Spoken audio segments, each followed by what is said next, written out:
하나님 말씀 창세기 19장 1절부터 11절까지 말씀입니다. 제가 가지고 있는 성경책은 구약성경 23쪽 정도에 있습니다. 말씀에 참여하는 의미로 한 절씩 교독하고 마지막 절은 함께 읽도록 하겠습니다. 저녁 때 그 두 천사가 소돔에 이르니 마침 롯이 소돔 성문에 앉아 있다가 그들을 보고 일어나 영접하고 땅에 엎드려 절하며 이르되 내 주여 돌이켜 종의 집으로 들어와 밥 씻고 주무시고 일찍이 일어나 갈 길을 가소서. 그들이 이르되 아니라 우리가 거리에서 밤을. 롯이 간청하매 그제서야 돌이켜 그 집으로 들어오는지라. 롯이 그들을 위하여 식탁을 베풀고 무교병을 구우니 그들이 먹으니라. 그들이 눕기 전에 그 성 사람 소돔 백성들이 노소를 막론하고 원근에서 다 모여 그 집을 롯을 부르고 그에게 이르되 오늘 밤에 내게 온 사람들이 어디 있느냐 이끌어내라. 우리가 그들을 상관하리라. 롯이 문 밖에 무리에게로 나가서 뒤로 문을 이르되 청하노니 내 형제들아 이런 악을 행하지 말라. 내게 남자를 가까이 하지 아니한 두 딸이 있노라. 청하건대 내가 그들을 너희에게로 이끌어내리니 너희 눈에 좋을 대로 그들에게 행하고 이 사람들은 내 집에 들어왔은즉 이 사람들에게는 아무 일도. 그들이 이르되 너는 물러나라. 또 이르되 이 자가 들어와서 거류하면서 우리의 법관이 되려 하는도다. 이제 우리가 그들보다 너를 더 헤아리라 하고 롯을 밀치며 가까이 가서 그 문을 부수려고 하는지라. 그 사람들이 손을 내밀어 롯을 집으로 끌어들이고 함께 읽습니다. 문 밖에 무리를 대소를 막론하고 그 눈을 어둡게 하니 그들이 문을 찾느라고 헤매었더라. 아멘. 우리가 믿는 하나님은 무례히 행치 아니하시는 하나님이십니다. 우리가 믿는 하나님은 감정적으로 심판하시는 하나님이 아니십니다. 우리가 믿는 하나님은 즉흥적으로 어떤 일을 계획하는 분이 아니십니다. 우리의 하나님은 삐치시거나 또는 토라지시는 하나님이 아니십니다. 우리 하나님은 무례히 행치 아니할 뿐만 아니라 하나님은 계획적이시며 하나님은 의로우시며 하나님은 공의를 가지시며 하나님은 사랑으로 하나님의 사역을 감당하시는 좋으신 하나님, 바르신 하나님이십니다. 그 하나님이 어떤 일을 하실 때는 그만한 이유가 반드시 있습니다. 이유 없는 결과는 없습니다. 그 하나님께서 그렇게 하실 때는 반드시 그 원인이 있기에 하나님은 그 결과를 도출해 내시는 것이지요. 그래서 어떤 일이 우리에게 이해가 되지 않을 때, 어떤 일이 우리가 도대체 감당할 길이 없을 때, 그때 우리가 할 수 있는 유일한 말은 무슨 뜻이 있으시겠지, 어떤 의미가 있으시겠지, 어떤 이유가 있어 하나님이 이러한 일을 하시겠지 하며 내 생각, 내가 배웠던 학식과 지혜로는 이해되지 못하지만 그러나 하나님이 하실 것은 오직 우리를 위한 것임을 믿는 믿음 가운데 인내하며 견디며 버텨나가다 보면 때가 되면 하나님께서 우리에게 알려주시는 그런 좋으신 하나님이십니다. 하나님이 소돔과 고모라 땅을 심판하려 하십니다. 그런데 그냥 심판하시면 됩니다. 하늘에 계시는 하나님께서 심판하시면 되지 굳이 직접 이 땅에 내려와 확인할 필요는 없지요. 그러나 우리 하나님은 그 심판하기 전에 하나님께서 확인하시러 이 땅에 내려오셨습니다. 뿐만 아니라 아브라함의 중보 기도를 통하여서 소돔과 고모라 땅에 의인 10명만 있으면 내가 멸하지 않겠다, 내가 심판하지 않겠다, 내가 용서하겠다. 10명이 있나 없나 하나님께서 직접 오늘 소돔 땅에 임재하셨습니다. 이제 19장에 들어서 하나님께서 이 소돔과 고모라 땅에 대한 심판을 할지 안 할지 이제 10명의 의인들을 찾아보려고 소돔 땅에 왔지요. 제일 먼저 만난 사람이 의인 롯이었습니다.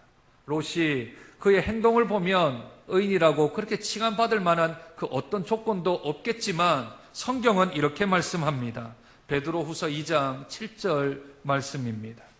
무업한 자들의 음란한 행실로 말미암아 고통당하는 의로운 롯을 건지셨으니. 무법한 자들 중에서 고통당하고 있는 의로운 롯을 하나님이 건지셨다. 그렇게 성경은 우리에게 말씀해 주고 있습니다. 그러니 롯은 의인입니다. 아브라함이 의인 10명 가운데 한 명은 이제 찾았습니다. 롯은 의인이었습니다. 그가 의인이었지만 의인이라고 보기에 합당한 것은 딱 하나밖에 없습니다. 오늘 성문 가운데 천사 둘이 왔을 때 그들을 딱 보고 알아차린 것. 영적으로 딱 보고 저 사람들은 보통 사람들이 아니다라는 것을 느꼈던 것 외에는 롯이 의롭다고 여길 만한 것은 단 하나도 없습니다. 오늘 1절에 보니 롯이 성문 앞에 앉아 있었다 했지요. 성문 앞은 사람들이 제일 많이 오가는 장소이기에 그곳에서 장사하는 사람들이 많이 있었습니다. 뿐만 아니라 많은 사람들이 있기에 증인들을 세울 수가 있어서 그곳에서 임시 재판 같은 것들이 일어나기도 했습니다. 장사를 하든 재판을 하든. 그런데 롯은 장사는 하지는 않았지만 그 지역의 유지로서 증인으로서의 그러한 신분은 있었던 것 같습니다. 그러니 지역의 유지이었지요. 재판관이나 심판관이 아닌 것은 이 소돔 사람들의 이야기를 들어서 우리는 알 수 있습니다. 9절 중반절에 보면 그들이 이르되 너는 물러나라. 또 이르되 이자가 들어와서 거류하면서 우리의 법관이 되려 하는도다. 법관이 되려 한다는 것은 법관이 아니고 법관처럼 하는 것이지 그가 재판을 할 수 있는 신분까지는 아닌 것 같습니다. 그 당시에는 장로들이라고 나이가 많은 어르신들이나 또는 지역의 아주 유지들이 그곳에서 심판, 재판을 진행을 했기에 롯은 심판을 할 수 있는 것과 또는 그 유지 사이에 아주 중간 정도 되어지는 그런 좀 높은 위치에 있었던 것 같습니다. 그렇기 때문에 롯이 아브라함이 그들을 이 구출해 내지 않습니까? 연합군 4기국에서 구출해 냈는데 그렇게 구출해 냈으면 소돔 땅을 떠나고 고모라 땅을 떠나 삼촌 인근에 있는 하나님이 지시하신 땅으로 와야 되는데 다시 소돔 땅으로 갔지요. 뿐만 아니라 그 소돔 땅에서 이 천사들이 천사들이 이 롯에게 떠나라 재촉을 하는데도 불구하고 떠나려고 하지 않습니다. 머뭇머뭇거리지요. 16절에 보면 그러나 롯이 지체하며 그 사람들이 롯의 손과 그 아내와 손을 붙들고 강제적으로 끌어낼 만큼 소돔 땅에 있어야 될 그 무언가가 있었던 것이죠. 자기 소유들, 자기의 재산, 자기의 집, 자기의 가축들 가지고 있는 유지로서 있는 것들을 잃어버리기가 쉽지 않았기에 그 집을 떠나기가 그렇게 만만치는 않았던 것 같습니다.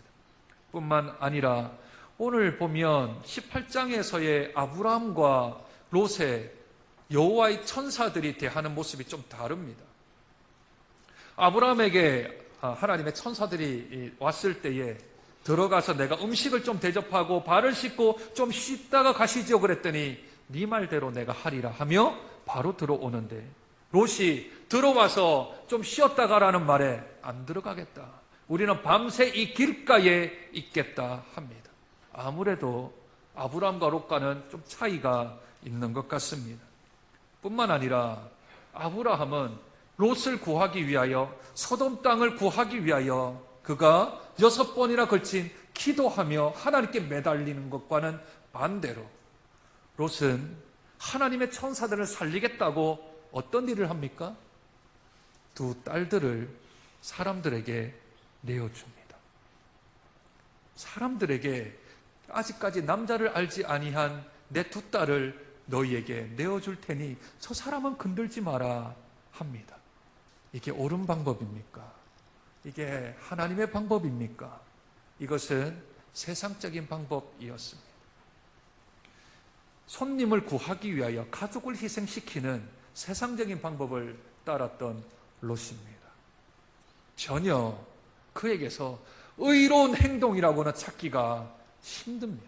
거의 그의 말과 그의 행동과 그의 삶의 원칙들이 다 세상에 찌들려 있는 그런 모습을 보게 되어집니다.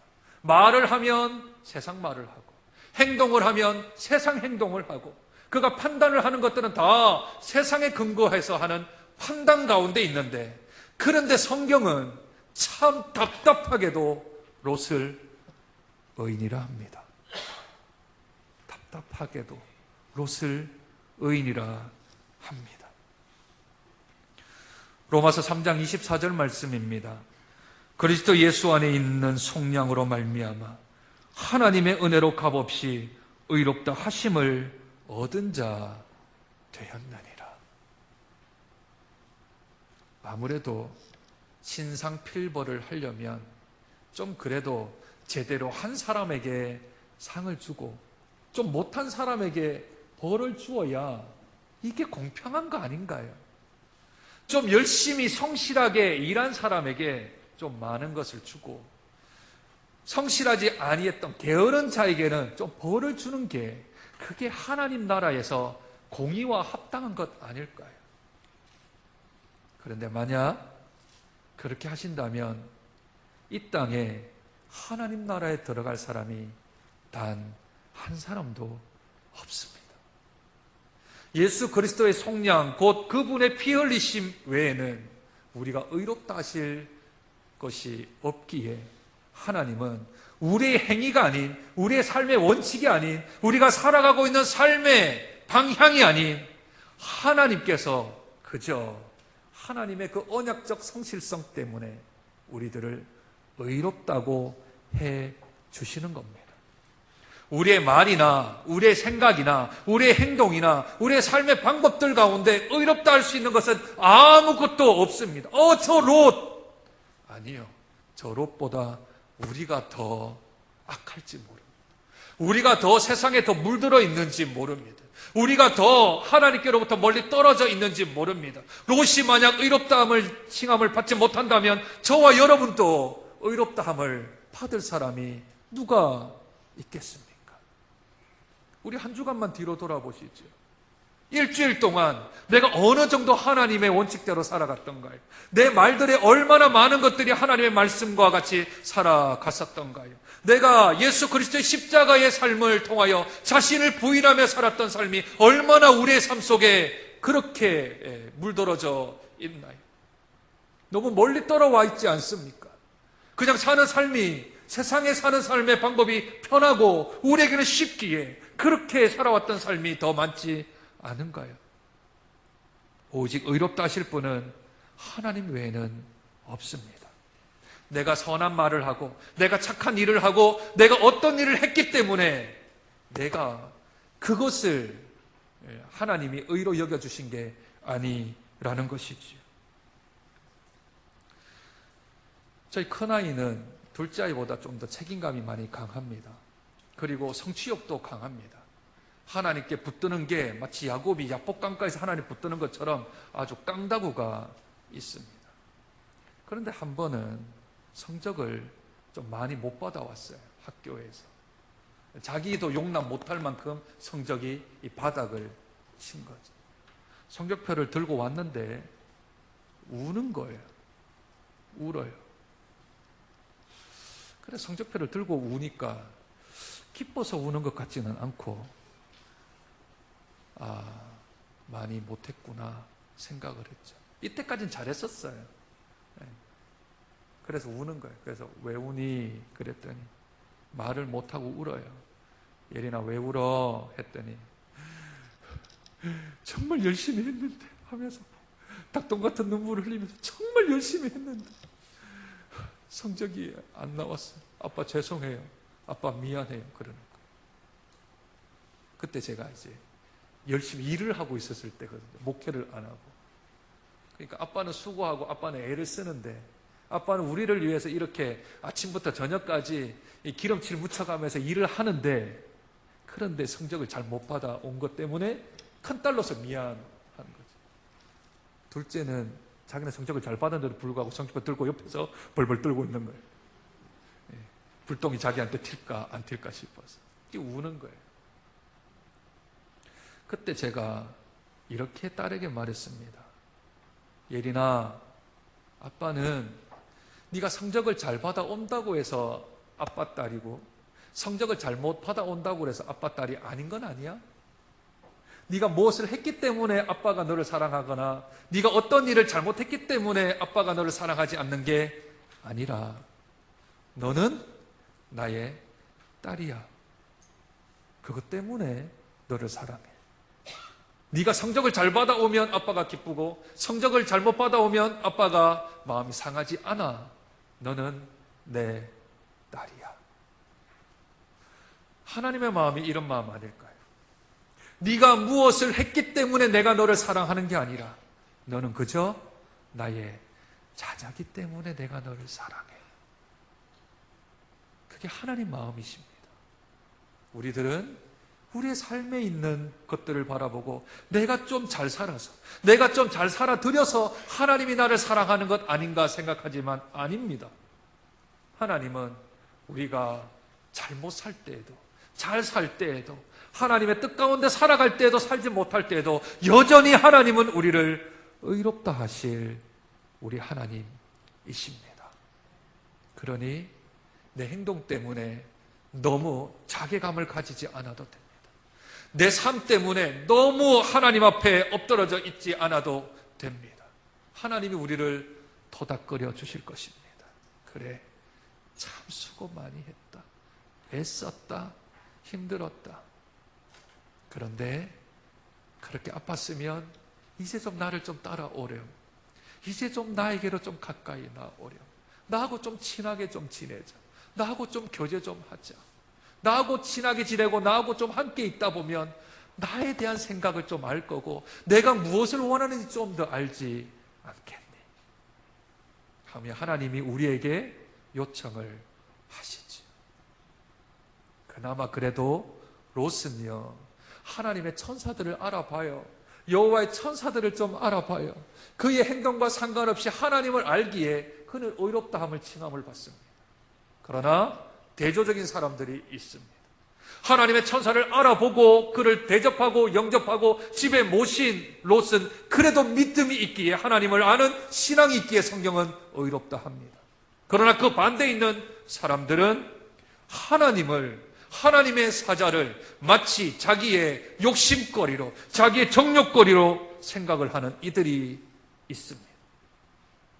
오늘 소돔에 있는 사람들이 다 모였습니다.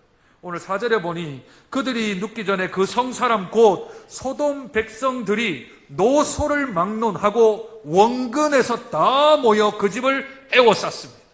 노소를 막론하고요.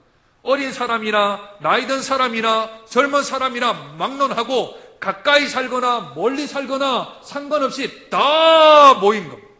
왜냐하면 꽃미남이 등장을 했네요. 꽃미남이. 아주 예쁘게 생긴 두 남자가 롯의 집에 들어갔다는 말이 삽시간에 소문이 퍼져나간 겁니다. 꽃미남. 우리에게는 꽃미남이 없어서 이렇게 감동이 없습니다. 꽃미남이 있으면 이게 예가 될 텐데 꽃미남이 없어요. 꽃미남이 롯의 집에 왔다는 소리를 듣고 그것도 2명이나. 동네의 모든 사람들이 다 와서 집을 에워싸고 롯에게 말합니다. 오늘 본문 한번 볼까요? 5절. 롯을 부르고 그에게 이르되 오늘 밤에 내게 온 사람들이 어디 있느냐 이끌어내라. 우리가 그들을 상관하리라.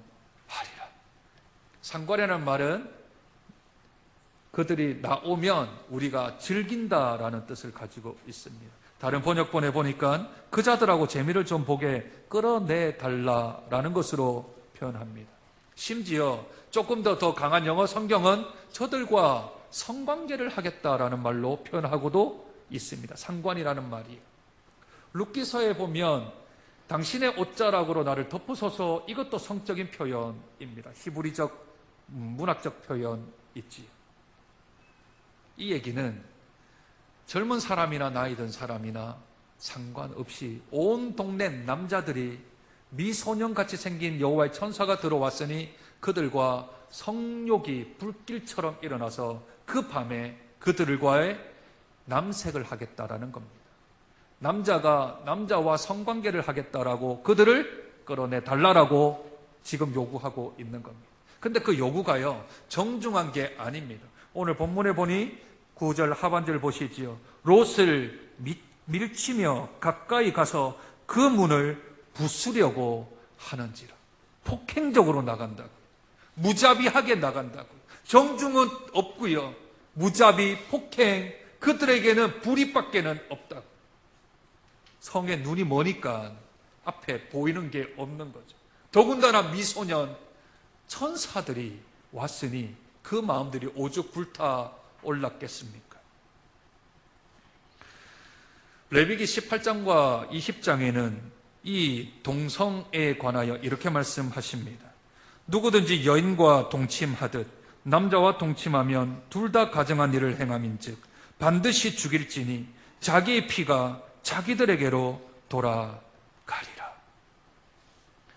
로마서 1장 26절과 27절은 이 때문에 하나님께서 그들을 부끄러운 욕심에 내버려 두셨으니 곧 그들의 여자들도 순리대로 쓸 것을 바꾸어 영리로 쓰며 그와 같이 남자들도 순리대로 여자 쓰기를 버리고 서로 향하여 음욕이 부릴 듯하며 남자가 남자와 더불어 부끄러운 일을 행하여 그들의 그릇 때문에 상당한 보응을 그들 자신이 받았느니라.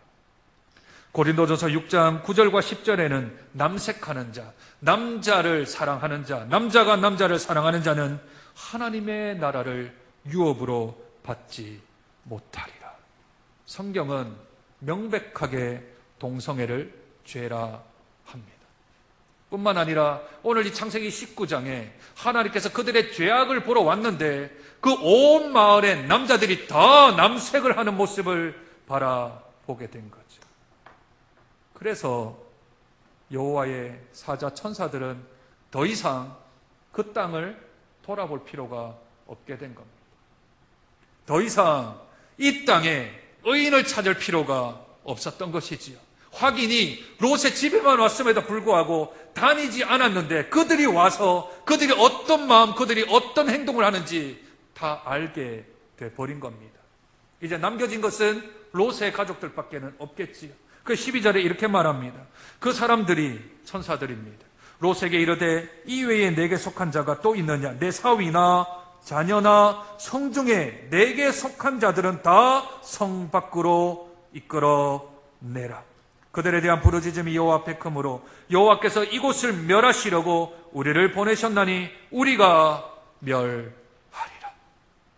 이 성에 살고 있는 모든 사람들은 동성애를 하고 있으니 이 땅은 심판받는다. 이 땅은 멸망당한다. 이 땅은 하나님께서 죄악에 물들었기에 용서하지 않는다. 그러니 너에게 속한 사람들, 너 의로운 롯, 너에게 속한 사람들은 다 누군지 이야기해서 이 성을 빨리 빠져나가라. 여기는 두 가지의 메시지가 있습니다.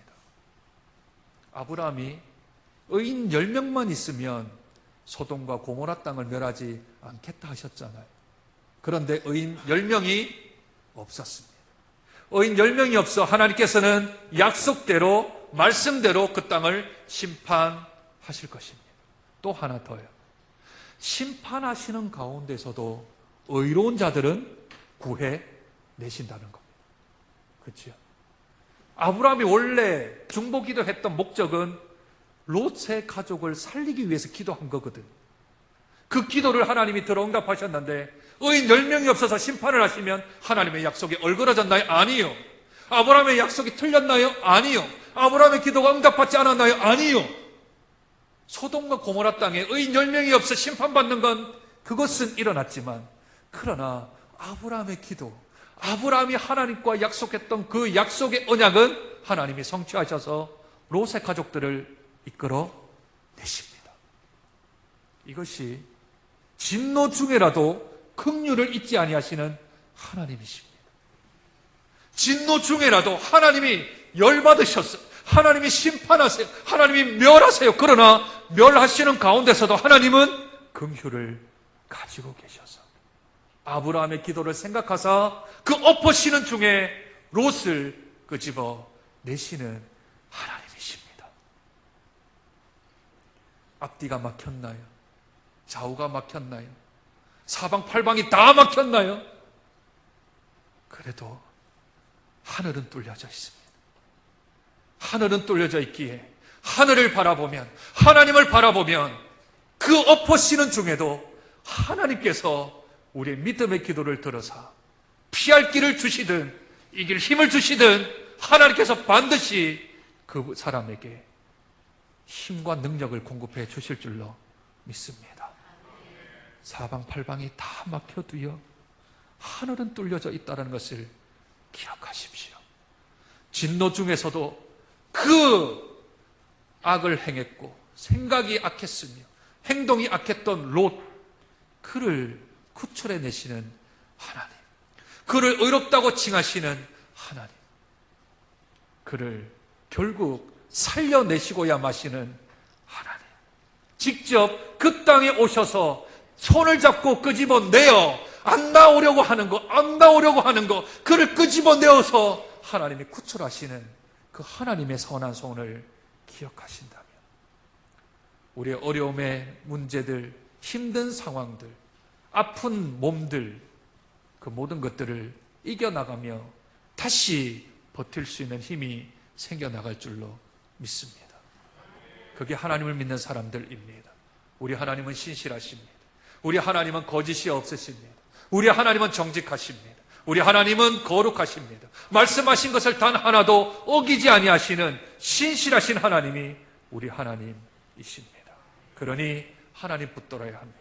하나님 잡아야 합니다. 하나님 바라보고 나아가야 합니다. 세상 바라보면 절망이고 우리에게는 넘어지지만 하나님을 바라보면 다시 일어섬이며 소망을 갖게 되는 줄로 믿습니다. 그 하나님 이름으로, 그 하나님 의지함으로 이번 한 주간도 느긋이 승리해 나가는 저와 여러분 되시길 주님의 이름으로 축복드립니다. 하나님 아버지,